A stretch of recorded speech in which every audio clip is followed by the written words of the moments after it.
Здравейте, братя и сестри! Искам нещо пак да споделя с вас сутринта рано, още след като станах. Братя и сестри, сънувах пак един сън, едно съновидение. Ходих по една пътека и с мене пак имаше един мъж и от едната страна гледах много клетки. Клетки, които висяха във въздуха. Бяха дълги и тясни. В тези клетки можеше да стоиш или прав, или да се свиеш на кълбо.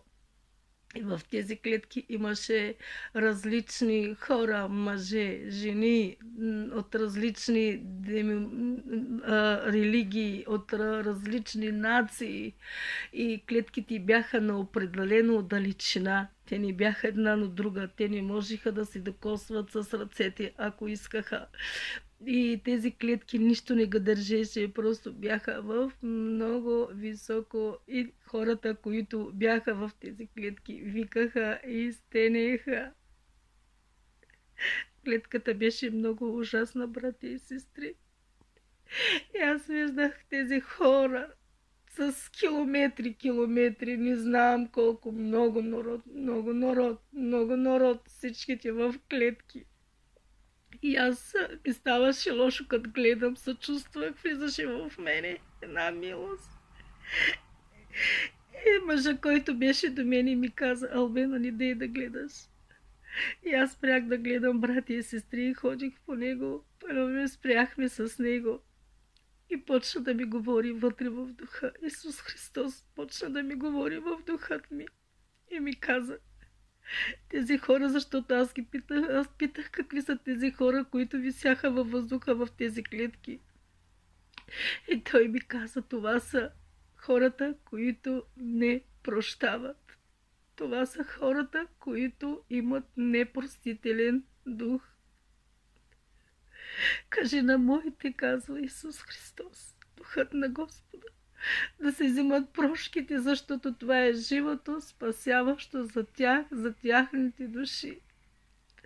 Напоследно станаха, казва Господ, много непростителни. Братя и сестри, моля ви в името на Исуса Христа, този, който има да се взема прошката, да отива да се взема прошката. Дори да не сте наранили, вие просто отидете, след като знаете, че има нещо против вас. Моля ви в името на Исуса Христа, защото това място е много страшно, много лошо място. Тук сега е момента. Ако не говориш с някои майки, деца, с синове, с дъщери, моля ви, вземете си прошката. Ако сте на далечно разстояние, пишете СМС или звънете, вземете си прошката. Моля ви в името на Исус Христос. Всеки знае сърцето си. Просто днес Исус ни предупреждава и ни казва: вземете си прошката. Примахнете всяка една гордост от сърцата ви, казва духът на Господа. Един ден да не съжаляваме и целият ни труд да е напразно. Моля ви, брати и сестри, днес е посланието към всички. Прощавайте, вземете си прошката, обадете се, защото е много страшно, вярвайте ми, много е страшно.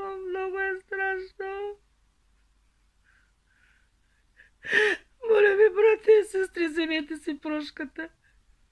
Кой на когото има да прощава или нещо имаш в сърцето си, просто обади му се и кажи, че го обичаш. Много ви се моля, това е живото спасяващо действие за вас. Алилуя! Слава да бъде на Господа! Днес посланието е: прощавайте. Моля ви, брати и сестри, моля ви, за да не бъдем затворени в тези клетки. Моля ви, брати и сестри, слава тук е девла, вечна слава.